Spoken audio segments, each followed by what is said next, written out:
Hello, everyone. We are live yet again, and this is one of my authors' chats of the week. And as usual, I'm going to give it a moment for notifications to start being sent out for anybody who is out and about and wants to hang out for this next hour.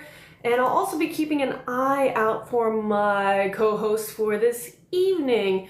And when we get connected, we'll start talking about books, writing, publishing, and everything in between. If you've been following me lately, you've been kind of seeing my post-documentary, the whole process from start to finish that I'm working on of writing and then self-publishing a future book. And it's been a lot of fun kind of doing that and sharing that journey with everyone. And it's exciting for me. Though I will admit, at this point, and I'm in the writing stage, the bulk of what I do feels like I'm doing more research than writing, but since I'm writing a retelling of Nordic myth, not Nordic, sorry, wrong one. I wrote a series about Nordic myth, of Greek myth. Oh, Hey, how's it going? good, how are you? I'm doing all right. Perfect, I'm glad we got to get together and connect today and hang out for a little bit this Yes. evening. I don't know if you've ever seen any of my lives before, but they're pretty conversational. If anybody chimes in the comments on anything pertaining to books, writing, all that kind of stuff, I usually try to point them out or answer those questions.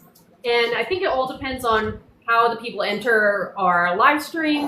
May or may not see all the comments or questions. So if you see anything that I'm missing, feel free to make note on your end, because it just may mean I don't have access to that comment. Anywho, that's pretty much the summary. And then, since you're my co-host this evening, I'm going to let you introduce yourself and what you write. All right. So I am Alfred Muller. I am a urban fantasy writer. My main series is The Water Crystal. In that, it is, first, it's a 3-book series at the moment. Book 4 will be out next year, and that will complete this leg of the series. Basic gist is my main character dies in a barn fire. When he wakes up, the man in the dark offers him a deal. It's only after he accepts the deal does he realize he is the cause of a supernatural war. Oh, that's interesting. I like that pitch. I need people like you to help me come up with like better, more succinct pitches. I feel like I start trying to talk about my books and I ramble for like 3 hours. I'm like, oh, I'm sorry. I'm trying to give you a quick pitch. But I love that. So what got you interested in that idea? Like, where did the idea come from? So it's funny because I just did a convention in Florida this weekend. So that's a question you get a lot when you do those. Yep. So I've been thinking on it more, and I'm always changing my answer because as an author, I mean, there's so much that influences us to write what we write. It's not like you can't just point to one specific thing. Like there may be a big thing that's like, yeah, that's where I got my inspiration from, but it's so many little things that you get throughout your life. But for me, the basics are the Universal monsters, the original Bela Lugosi Dracula, Lon Chaney Jr. Wolfman, those black and white movies. They were horror, but they weren't scary for modern era. So I never thought them scary, but I thought of them as spooky and supernatural, which was really cool for me. And then my mom would take me to church a lot when I was growing up. So hearing about like the war between heaven and hell and angels and demons, I love the idea of a grand scale war that lasted forever. So I wanted to know more about that. But in church, the Bible doesn't say anything about that. So I was like, let me write my own thing about that. So between the Universal monsters, my love of Halloween and spooky and mythology, and then just wanting more of a religion I was more familiar with, having that type of story, it kind of created the world that I wrote. That's so neat. And when you started kind of figuring out and plotting out this story, did you have any clue it was going to be 4 books? Or did you just start the journey and feel like, well, let's see where this goes? So the 4 books were originally 1 book in a spiral notebook that I started when I was 18 years old. So sitting there and I was writing it, and when I finally decided I wanted to turn it into a full-length novel, I'm sitting there and I'm writing and I'm writing and I'm like, man, this feels off. So I added an extra like 10 chapters just to kind of get the feel of what the town was like, what who the characters were. Because when it started off, it was just like in your face, let's go, which for some stories really work. I was finding I was like, I don't know these characters myself. Why do I care that they're going through all this stuff? So I added other elements to that, and then the characters grew, the story grew, and it spread. So the original story concept I have will finish with this fourth book, and story won't be over. I still have a sequel trilogy I'd like to write, but the main arc, the original story I told, will be finished in these 4 books. Ah, that's so neat. Yeah, and I don't know how many authors I've talked to who've they're written a series that's kind of stemmed from one idea and just ended up fleshing out so much that you've broken into multiple parts. So outside, I guess, Tolkien, if you could argue Lord of the Rings, it's supposed to be 1 book in 3 volumes, so it's kind of a little bit like that. But that is Yes. So with that said of you coming up, and you said the 4th book will be launching some point next year, right? Mm-hmm. Yep. Do you have any plans on taking these characters into another journey in the future, or are you going to pretty much wrap this one up and move on to maybe something new after that? So I kind of take the Brandon Sanderson approach where I write multiple things at once. So I have my main series that I write and try and put out at least once every other year. And then I have other stories that I write in between. A lot of short stories for like novel concepts that I just don't have a full-length story for yet. But I have an idea that's just really cooking in my brain. So I got to get it down on the computer. So I have short stories that I'll write in between. And then if those full ideas come to fruition in that time span, I'll write the full book in between. But to answer your question, yes, I have a sequel trilogy that I will write that will continue the story that developed as I was writing the original story. Mm-hmm. So the characters will have a closing arc in this 4th book, but there will be enough there that readers will be like, wait a minute, I want to know a little bit more about this, this, and this. And I don't know if it was fully closed. Like, what's up with the overarching world? So I have more that I want to do in that realm. But yes, these characters will continue. I do believe after that sequel trilogy, that will be it, at least for the main story that I can think of. I may have more ideas that come out, but like I said, I like the idea of writing multiple series and different worlds. So I do have other work that I'd like to work on at once I'm fully completed with the series. Hey, I know how that feels. I am definitely a person that when I work on my various series, I'm always working on books of multiple projects, and that's why I'll publish 1 book of my YA portal fantasy isekai, and then work on a Greek myth retelling, and then we have so many stories to tell. It is kind of fun, but it's also hard not to get distracted with all of the new ideas. So true. And I also see in the comments we have some Brandon Sanderson fans out there. Looks like Thomas is reading Oathbringer. I will admit, and this is a sad truth, I have yet to read Brandon Sanderson, and it is on my list. I have, I think it's Mistborn on my physical TBR now, and I'm working my way through Wheel of Time, so technically, depending on which one I get through first, but I will get there. I just haven't read it yet. That's okay. It's funny because he is such a big name, but in the writing world, I know many authors who have never read Brandon Sanderson, and it's becoming like a kind of inside joke because my friends are all like, yeah, we'll get to it, and I'm like, no, but you really got to get to it, and they're like, yeah, we will. And I'm like, I'm the biggest fan in my friend group, and they're all authors, so it's funny. So you are not alone. There are plenty of people who still haven't read him, and it's completely fine. I mean, there's so many good authors out there. He's just one of them that I think. Oh yeah, he does have such a big following, and I've been challenging myself for the past few years to read more concurrent fantasy, as well as some of the more iconic fantasy, because when I started getting into writing, I read the ancient Eddas and epics and sagas, the source material for myths, which is the precursor to a lot of fantasy. So and it still is one of my joys of life is reading that stuff, but all of a sudden I looked around and I was like, man, I don't even have the lingo because I don't have that terminology anymore because I'm so, caught with the past. So it is good to read things. Rolfus, I see him down here. Yes, Kingkiller. Mm-hmm. Those are, again, these iconic ones. Yes. So two things to that. One, to your point, yeah. So Paradise Lost and Dante's Inferno were when I those weren't influences for my book initially, but when I went to college and I had to read those, I fell in love with those stories too. Even Beowulf, like the classics, are so fundamental. And I know there's arguments sometimes on this app and specifically, and just in writing groups, like, do you have to read classics? Are they that important? Have we left them behind? And I do think there's still a place for them. I think that they hold such a foundational building block for writers that came before us. Tolkien, Lewis, Asimov, all of these writers were coming from this, where the Iliad and the Odyssey were the beginnings of fantasy and sci-fi. So you dive into those and you really get to enjoy them and see the source material that these other famous authors were reading and using.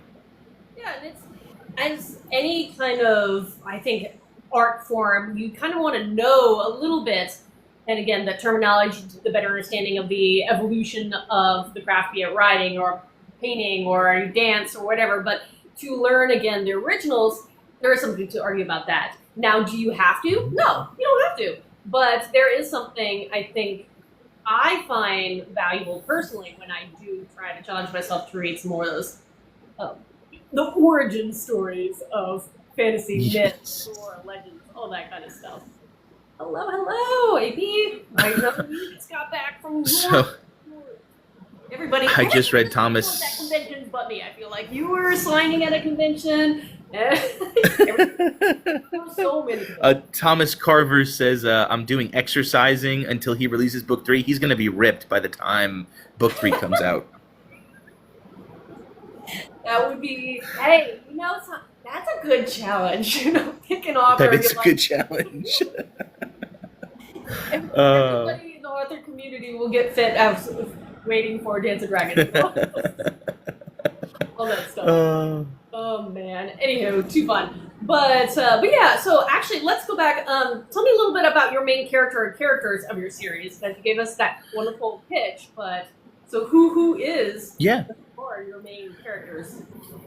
So Anthony Luther is my main character.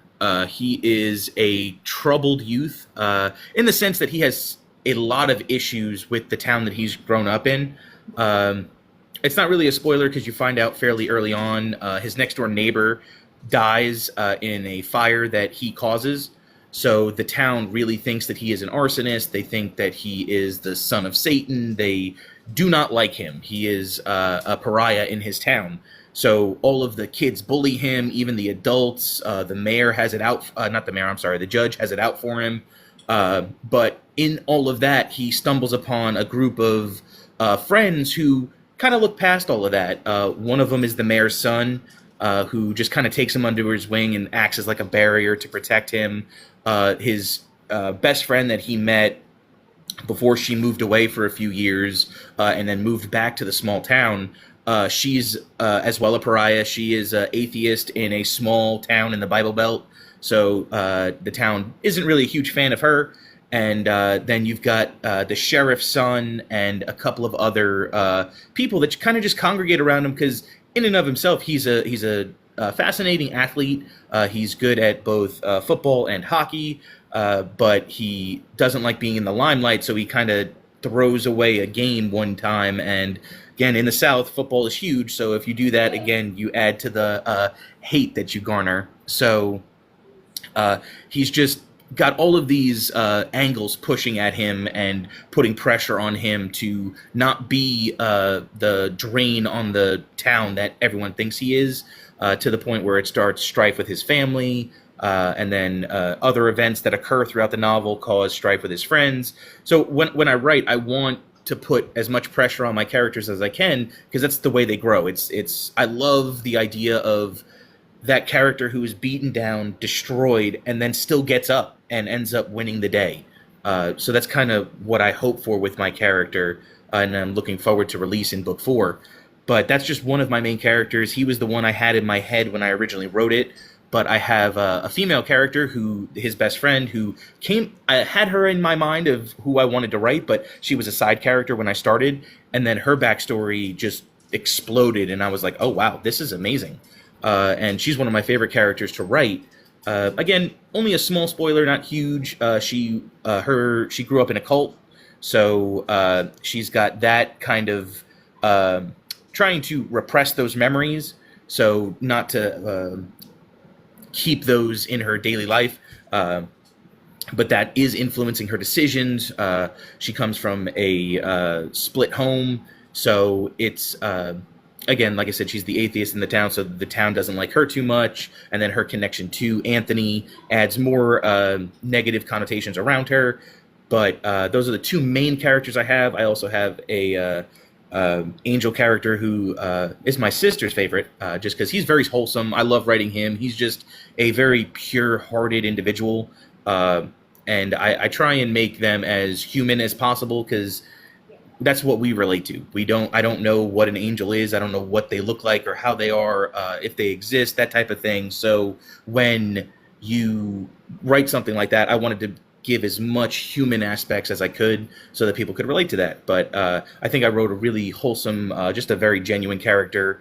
And he's got his own issues with his family, if I can call it that. But those are the main characters, and then I've got a slew of side characters that just pop in and out for the different arcs that I have in the story. That's great. Yeah, no, it's always going back to, you said, the friend character, and then all of a sudden, as you're working on writing your story, you get a little bit of a particular character's backstory, and it leads to so much new, information and ideas. Yeah. And I do really enjoy when that happens to characters. I know originally the first time I was writing my first book, I had this character kind of pop in to existence, so to speak, and I kept trying to force him out, because I was like, okay, we need to move on, and I got him away, but he popped back in and then stayed throughout the whole series. And at some point I was like, you know what, we're going to see where this goes. And it was a fun thing when I stopped resisting and that control and be like, we need to move it in this direction. And this character was like, no, not necessarily, kind of, sort of, but maybe more. And I'm like, okay. I love those types of those moments, because like you just said, you take the character and they have almost their own autonomy at that point. Like, they have a story that they're willing to tell, and when you follow it, you're like, wow, I didn't expect this at all, but I have this backstory, I have these connections, and it just flows. Once you see that that's where it's supposed to go, it's mind opening, and you're like, this is great, I love this, and it's some of the funnest writing I've had. Yeah. So what has been the most, I guess, talking about fun experience, what is maybe one other fun experience that you've had writing your first 3.5 books, since one's on its way, but... Oh, fun experience. So, a little broad. Reading back, it's all fun. I love every aspect of writing. I really do. Even editing. I love editing it. I love writing it. It's because these stories are so fun for me. I love being in the worlds that I've created, and I enjoy diving in and editing and writing it and changing and just experiencing those stories any chance I can. But I guess the most fun for me is... I just recently released my first audiobook with my narrator, Eric Osmond. He's phenomenal, by the way. So we got book 1 out in audio form, and listening back to it and hearing a scene, I was like, oh my goodness, I wrote that? That's pretty awesome. I can't believe, it was, I don't remember what the scene was, but there were a couple throughout where I was just blown away by my own writing. And when I'm in the trenches editing and writing, I don't ever get those feelings. I'm like, this is trash. Imposter syndrome is very heavy on me. So when I was listening back to it and hearing him perform my story, I was like, wow, that's kind of cool to, as the author, being like, yeah, I can step away and be like, okay, I actually did a good job. So that's probably my most recent fun moment, is being able to give myself some credit for what I put out there.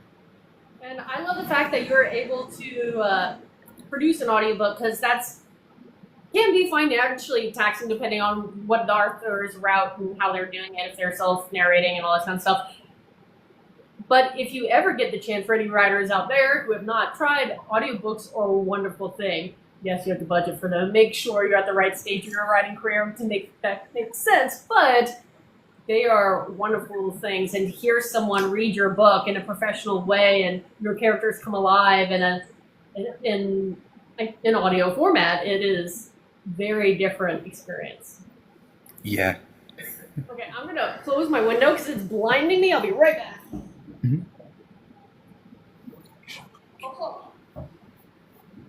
Okay, much better.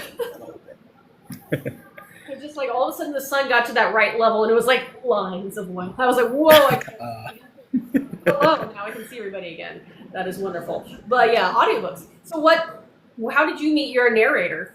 How did you connect with musicians? Did you reach out to them?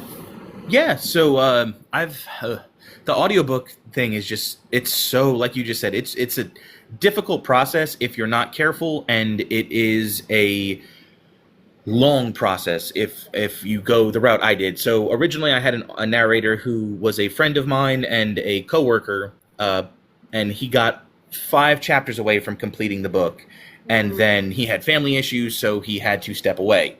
So I had 30 chapters that were right there, and then I couldn't put it out. So I started using ACX to look for talent, and again, budget. So I was looking for royalty share, and I was willing to pay some type of down payment or X amount towards the audiobook, but I was hoping for royalty share because I write big chunky books, so that's a lot of money.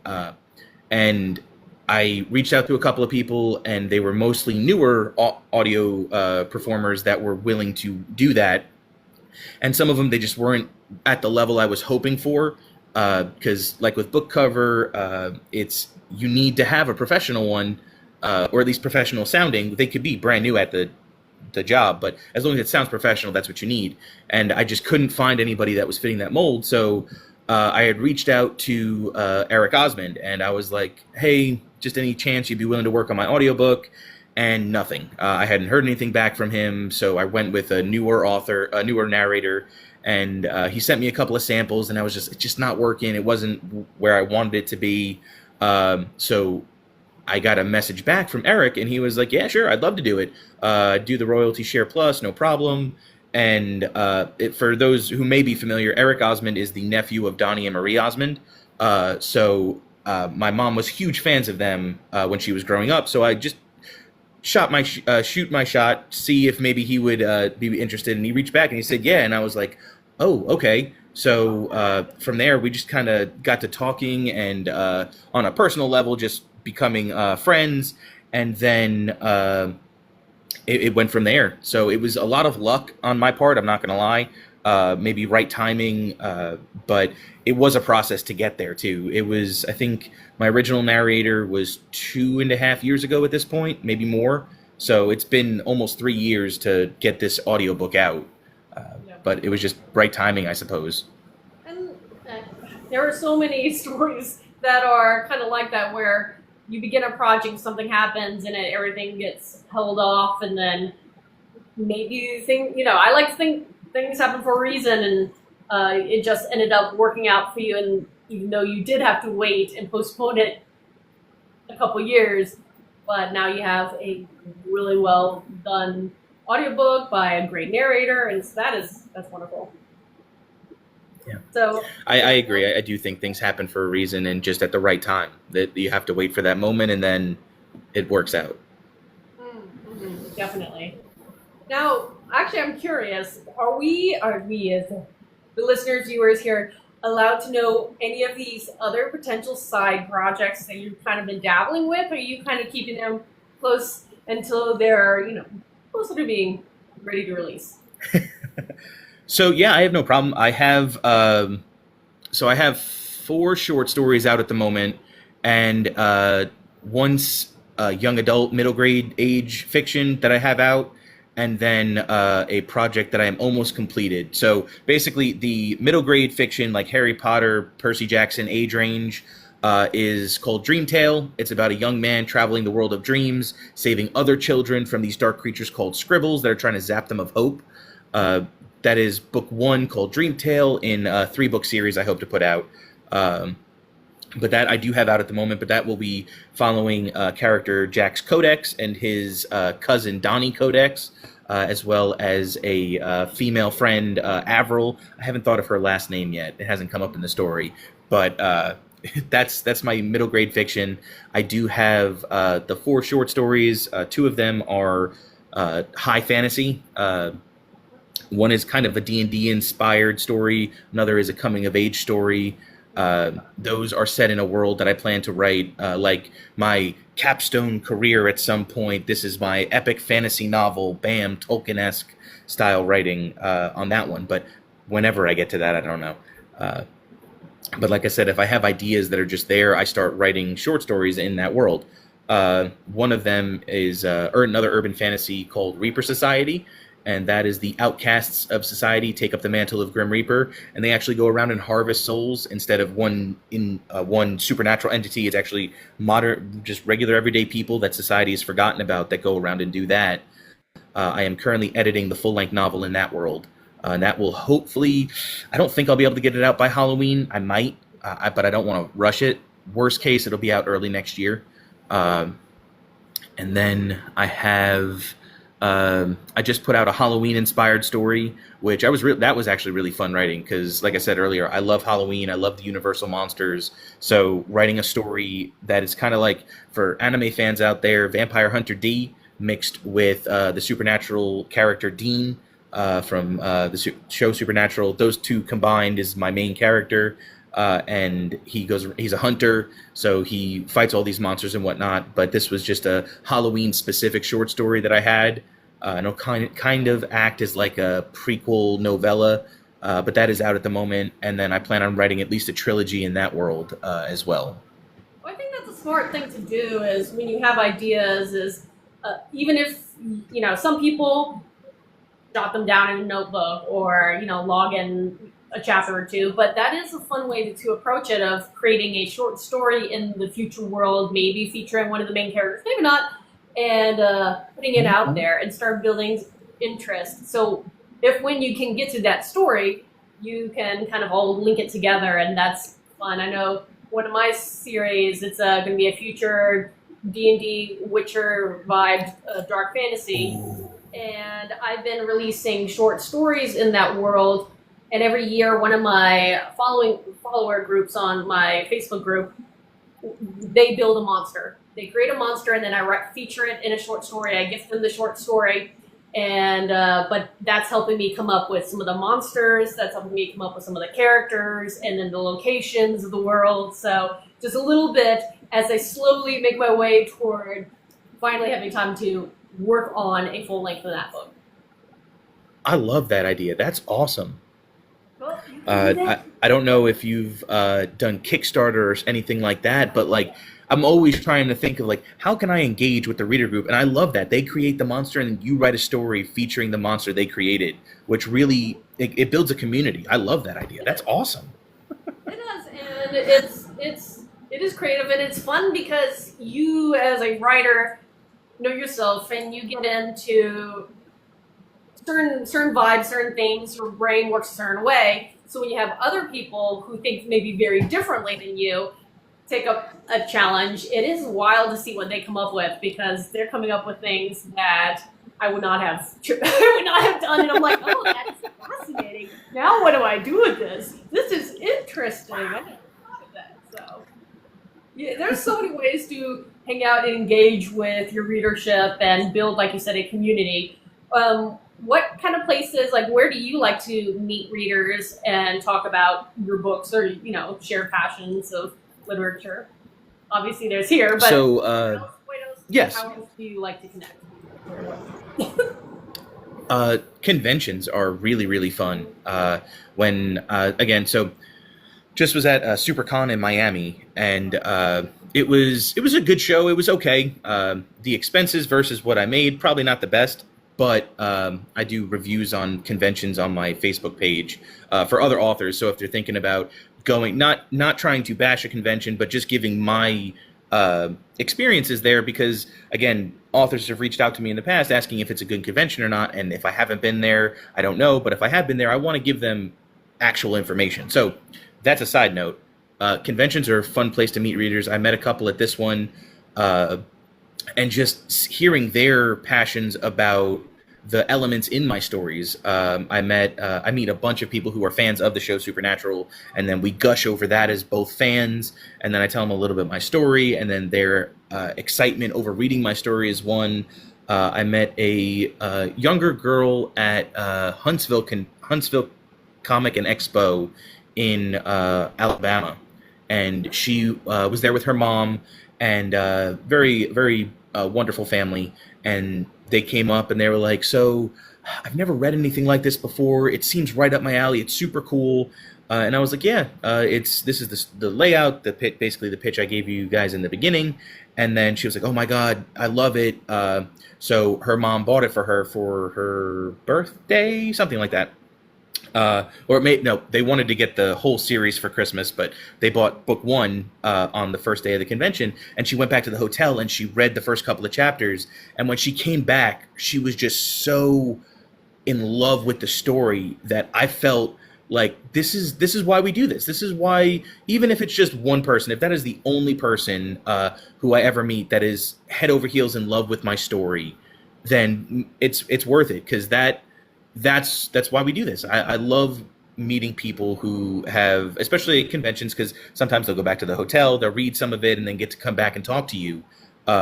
So that was one of my highlights of my time as an author. But those conventions, because you can sit and talk to people in a without having to worry about rushing. I mean, they're there to enjoy the convention. So they're there to meet authors or other people. So when they sit there and talk with you, it's a great time. So let me ask you, because I also like doing conventions, though I only do a handful a year just because I don't want to deal with like burnout and travel and all that kind of stuff. But how many do you do a year, and which one has been your favorite so far? So I try to do one a month, but I average maybe one and a half a month over the course of a year. I work for the post office, so November, December is a no take off time. So I'm down 2 months at that point. So in 10 months, I do about 15 conventions, something like that. Most of them local to where I live in the Tennessee area. But this year, I went to Miami. I'm going to Dragon Steel, which is Brandon Sanderson's huge convention in Utah in December. That's, like I said, the November, December, not supposed to take off. I had to beg, plead, and deal my way into getting off time for that. But my favorite convention so far was a pop-up convention in Chattanooga, Tennessee. It was called Grimoire Academy, and it was a witch-inspired, occult, crystals themed small pop-up convention, and they travel all around the U.S. I think they go towards the West more, but I think it's the Eastern United States that I've seen them mostly popping up. But it was specifically themed for my writing, and it was my best show. So it was like, some of these conventions you have to really reel people in, get them over to talk about your books. And this one, they just beelined it for me. My wife was helping me, and I was signing books as they were coming up and talking to me, and I was just like, this is amazing. Like, wow, this is really cool. But then Huntsville, where I met the young lady, that was an awesome time. And then Smoky Mountain Fan Fest in Kingsport, Tennessee, was another one that I did last year, and I'm doing again this year. I got to meet, so I grew up in the 90s. Disney Channel was huge, the Disney Channel original movies. Halloween Town was one of my favorites, and I got to meet the brother from that in a normal capacity. I'm not huge on meeting celebrities from like fan to celebrity, because they don't know you, you don't know them, except for like your feelings of the character. But I got to talk with him and his wife about D&D and gush over, again, just being fans of something mutually. So those kinds of experiences were really cool for me at those three shows specifically. I love that. I love that. Yeah, I don't have anything planned until Dragon's in Georgia. So Dragon Con's a big one, and so I'll be there for that one, doing the panels, and I'll be selling on Friday. But so. Oh, that's awesome. One I have to so while you're there, go to Side Street Publishing. Okay. It is a buddy of mine, Ben Meeks. Me, and Richard Fierce were in Miami together, but he runs the independent bookstore in the vendor hall. And he's a great guy. He's actually getting Matt Dinham to sign there this Dragon Con. So good person to know, network. Thank you. Because, like I said, he hosts indie authors in that bookstore and everything for signing periods and whatnot. Yeah, I'm pretty sure. Okay, I'm horrible with names, but Ben sounds so familiar. I may have actually met him before at one of these Dragon or some event like it, but I'll definitely check that out. Again, my notepad of the day. I love doing that. But yeah, definitely that's a fun one to go to. Even if you're participating on the panel side of things or selling side of things, DragonCon is one of those wowing ones. If you're okay with a lot of people, it's a lot of people. And then there are some of the most charming cons I've been to are far, far, far smaller. It's just, yes. It all depends on the theme and the vibe. I have never been to DragonCon, Yeah. but I want to so bad. Because I've heard such amazing things about it. Mm-hmm. It is. It's a great one. It's definitely recommendable. As I said, it brings in a lot of people, so you have to be ready because it takes a huge part of the downtown area, five different hotels, and mass pandemonium for 24/7 for 5 days. It's just wild. Wow. You don't sleep. You don't sleep. You just have to push your way through all. But yeah, if you're a convention person, that one. But yeah, being in Tennessee, I've not been to LibertyCon, and we'll move off cons in a moment because I know this won't be the only topic. But have you been to LibertyCon? Because I know that one had its tickets available for a hot minute this weekend. So I have not, and I have a couple of reasons why. Nothing against the convention itself. I think it is an amazing convention from what I've heard and from who I've talked to for networking. Yes, so if you want to get your foot in the door, if you want to meet people, it is an amazing show to network. I have heard it is not a great show to sell at. So if you're just going for meet and greet and like interacting with agents, publishers, other authors, it is an amazing show. I went to Imaginarium in Kentucky a couple of years ago, and I met a couple of the people that do LibertyCon regularly, and it is similar. Imaginarium was one of the first shows I did thinking it was a selling con. It is not. It's a networking con. So as long as you go into it with the right mindset, I think it is an amazing show. I've heard wonderful things from people who have done it, where they got to meet people. It's also an amazing way to get your name out there because you can pitch to people if they're doing open calls. So if you have a story that you've been working on or one that you've been sitting on, that's been sitting on the back burner that you don't really know what to do with, and you talk to somebody, all of a sudden your work is out in a market that you may not have been able to reach. And it is a great way to get your name out there wider. So I haven't done LibertyCon. I've debated it to kind of get my name out there. Yeah. What was that? I'm sorry. Oh, I was going to say, yeah, it all depends on what you want out of a convention because that's another thing. Is like you have a point that there are cons for networking. There are cons for more of an education structure. And then there's those where you're trying to sell and, again, be on panels and kind of do that kind of thing. So there are a whole variety. But it's a fun kind of just bracket to get into. And once you start meeting authors who do it regularly, it's so fascinating to me, like how everybody starts knowing each other in different ways. And you're like, oh, yeah. Yes. It's a small world. Absolutely. It really is. It really is. So let me ask, because you can see the hour starting to pick on by. There are a couple questions I always like to ask, because if this platform's nice, most of the time it is. Sometimes it glitches. I'll repurpose this live on my YouTube channel, put all your information down below.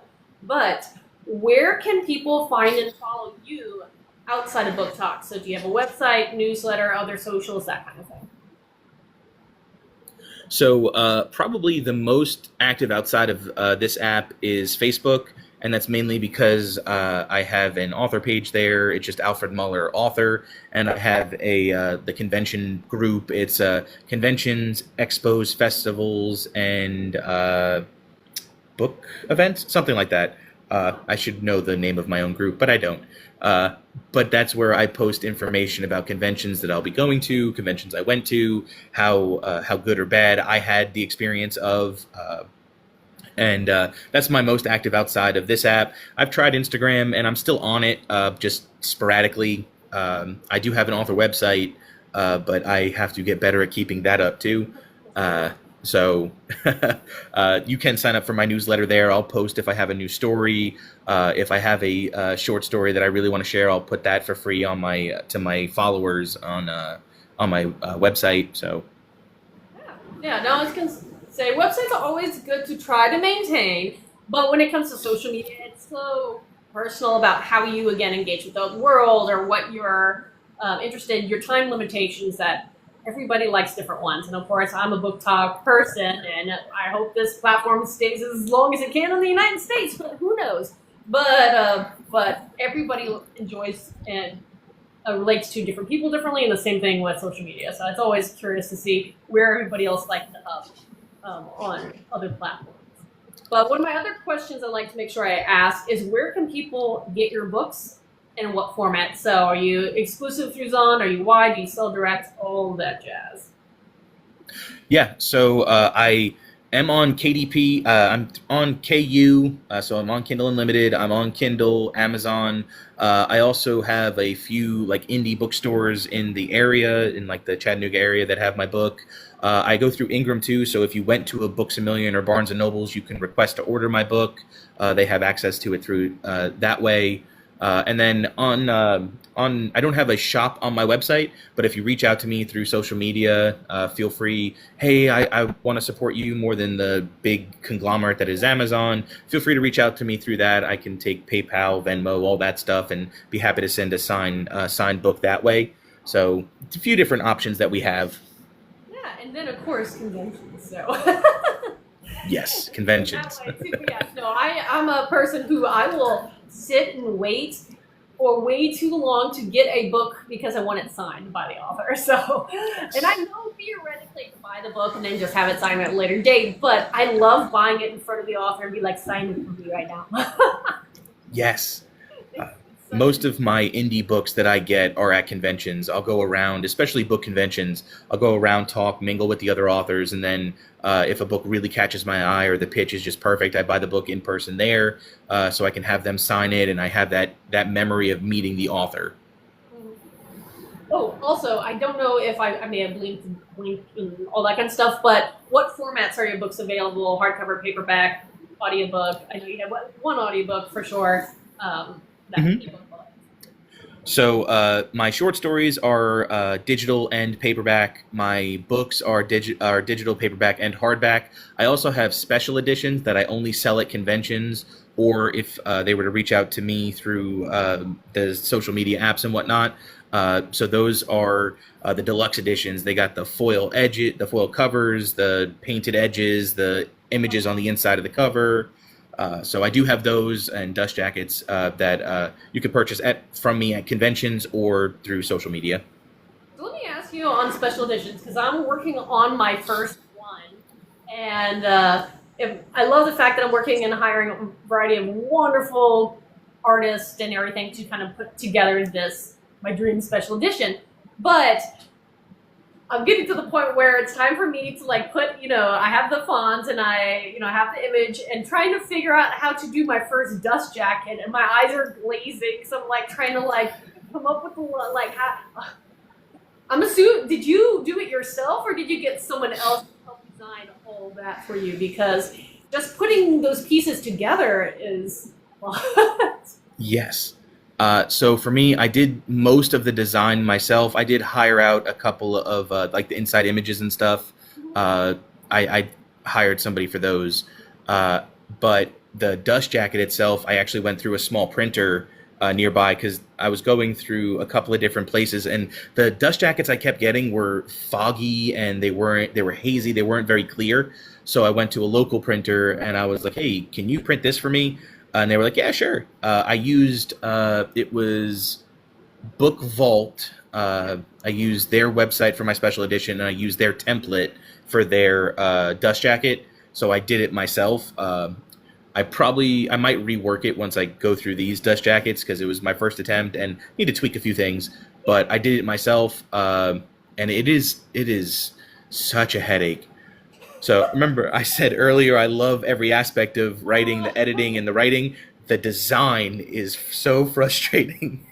It takes so much time and mental energy. I'm like, I need a team. I'd really like a team. I know. I told one. I was like, I want someone to help me with marketing. I like certain things. Like I love doing these, and but yeah, just to take some of that pressure off, and then things like special editions and dust jackets. I'm trying to do the design of like the gold foil or a foil metallic foil cover. I'm like, how trying to come up with all the layers, and I'm like, I don't have any design experience, so I'm teaching myself how to do all this. And I'm going to cross my fingers that it works out. If not, it's going to be very expensive. I'm sure it will be amazing. It's trial and error a lot of the times for us too, though. Yeah. Do you actually have an example of any of your books or shorts, for covers in reach? I guess I should always think about asking that for people in advance, and I never think about it. And so I'm like, wait. Some people already have them ready, and others are like, "Oh yeah." If you give me 2 seconds, I will. Yeah, go for it. Love book covers. In the interim, but yeah, no, there's so much that goes on when you're an indie author, trying to figure out and learn and teach yourself from social media, and if you want to dabble into ads and these designs. Just a lot that goes on that you originally thought. Yeah. Going into, right? I want to be a writer. Just a general. Yeah, it's just like, oh, so I just write a book and then I'm good? No, it's not like that. Yeah, there's so much more that goes into it. All right, so let's see. Like I said, I just got back from a convention, so it's a little buried. But these are. No, you're fine. You're fine. I love showing them all because, again, part of the whole writing and work is our covers and all the art and everything we put together. So I'm going to put the phone down. Just give me one more second. Go for it. Like I said, go for it. Take your time. But, yeah, Dan mentions art and something, or even literary fest at events. So if you are a writer or an author, you start finding new ways and testing out new ways to reach readers. You don't have to go to a big one. You can try to do different small local events, community, and see how that goes. But yeah, build a community of readers, and that will build a fandom, and they become kind of your bookish family. Plus, become really cool supporters of your work down the line. And that's what everybody wants to do: is have those like super supporters, those big fans that are, as I said, ooh, family. Oh, ha, ha, I like that. So this is the fancy edition of book 1. I love that. I got the inside cover images. Oh, beautiful. And then down here I have book 1. I'm looking at there we Book Vault. I'm probably going to print mine through Book Vault. I'm talking about all that working out well. I've had a lot of good experiences with them. They were very friendly when I reached out to them because I had a lot of questions, and they got back to me very quick and were just super helpful. So that is book 1's original cover, Nice. or the book 1's cover, the non-fancy. Yeah. I still think it's fancy, but yes, it's not. It's not. Yeah. Well, yes. I think. Get it, Yes, it's a beautiful cover. That is book 2. That is really nice. And then book 3. That's cool. I love the color in that one. Yeah, I love the purple. I don't have a purple. What is this? Halloween. No, it's here. So when it came to your book covers, the non-special edition book covers, how did you design them or pick them out? Did you, again, reach out to a particular designer, or how did you do that? Yeah. So the gentleman I had mentioned, he's kind of become one of my good friends and a mentor for me as far as all of this goes. I get all of my information through him, and we try, he has done this forever. The conventions, the publishing, and everything. He's got 42 books out. His name's Richard Fierce. He has been a super help for me. So he told me about Book Vault. He is on a bunch of different writers groups, and he's in the Georgia area, but he does conventions basically 2 or 3 a month. So I think he does 37 a year, basically.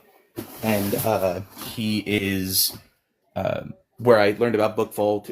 He introduced me to an artist out of Germany, and she is phenomenal. I sent her my original covers, which were done by me, and they were okay. They had the aesthetic I was going for, but like polish they didn't have. So he told me about her, and I reached out, and she was able to transform my original cover into that. And I use her for just about everything now. Outside of some of my short stories, I'll reach out to different people.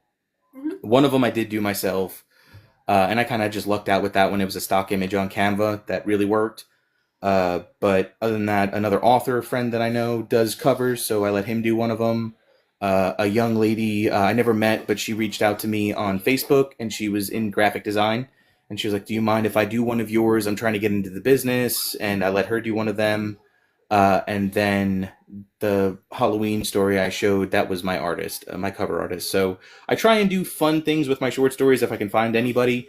And then mainly for my main stories, I use Lucia. I love that. Yes, it's always nice again this networking in this book community because my experience is on average people are so not just welcoming but helpful. They just want everybody else to succeed. So it's nice when you make those connections and you find a mentor or find a writing group. And again, this group of fellow supporters that if someone's like, hey, I don't know what I'm doing, someone help, you will find help. And that's without a doubt. You have to remember to ask. That's the yes.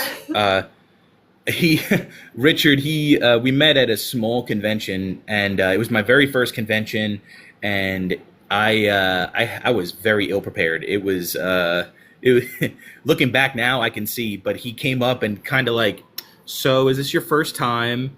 And I was like, "Yeah, this is my first convention." He says, "Okay, you up for some tips and pointers?" I was like, "Please, anything. I am struggling here."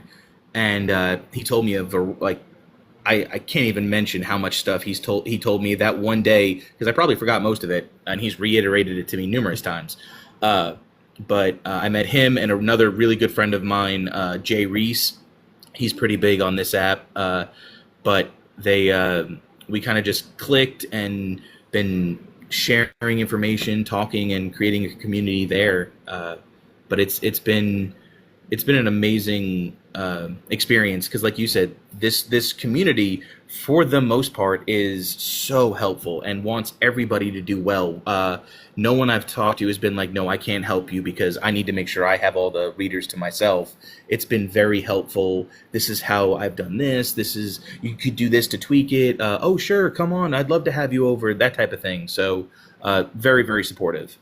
Yeah, it's one of those things is I don't know if I know enough or feel confident with my own personal knowledge to try to help someone else, but that's one of the reasons why I like doing these things. It's like, at least if we have this conversation going back and forth of what's personally worked, maybe that'll help someone else down the line. But yeah, for me, I'm just like, I never feel like I have reached the level of authordom that I have the wisdom and knowledge enough to educate someone else. So I'm always like, well, here's what's worked for me.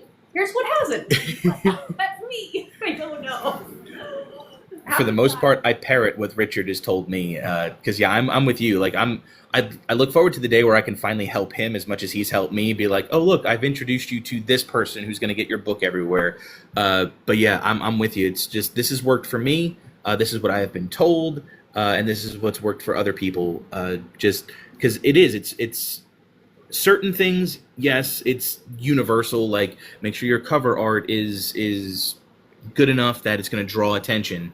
DIYs are great, especially if you are a artist, but the people who work in that realm know what sells, know what the themes are, what aesthetic the readers in that genre are looking for.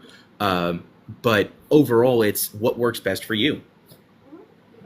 And the thing, it sounds scary, but it's not. The thing of, especially with self-publishing, if you make a mistake, you can most easily, not always perfectly, but like make a correction. So if you pick the wrong cover, you can down the line go back and change it. I've done that in the past. My first book, I was a learning curve for everything, and I did everything wrong. So there's just things that you just have to, one, acknowledge, okay, I made a mistake, or I didn't know, or maybe it's not right, and make that effort to then change it. And same thing with like editing. Yeah. Thousands of people will look at your book. It's going to have spelling errors no matter what. But indie authors can quickly go in, change files pretty much that day. Yeah, it's one of the main reasons why I'm glad I went indie. To start, it was basically time frame. I wanted to be published by a certain time, so I didn't query as long as I could have. But it's control. I've talked with many people who have done both independent and traditionally published, and the time frame is insane, and the control over your stuff is non-existent.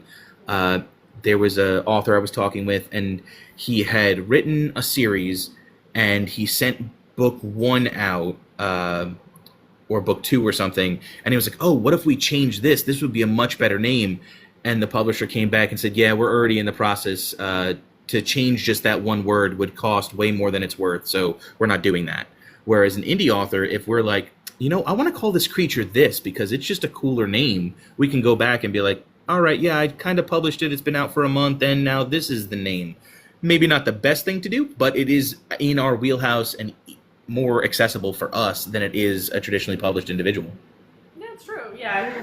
It's you live and you learn, and you try to do your best, and you try to do all your research and educate yourself before you make these attempts, because you want your books to be the best as they can be. I say this all the time. Well, mistakes are going to happen, and you can change it. You can tweak it. You can grow from it. You can learn from it, and that's part of the process. It really is. It's true. It's so true. So let me ask you, and for anybody else still chiming in and wants to answer as well, is there any topic that you wanted to cover today that we haven't covered, or any question that you wanted to ask that you haven't had a chance to ask? Because this is that wonderful time.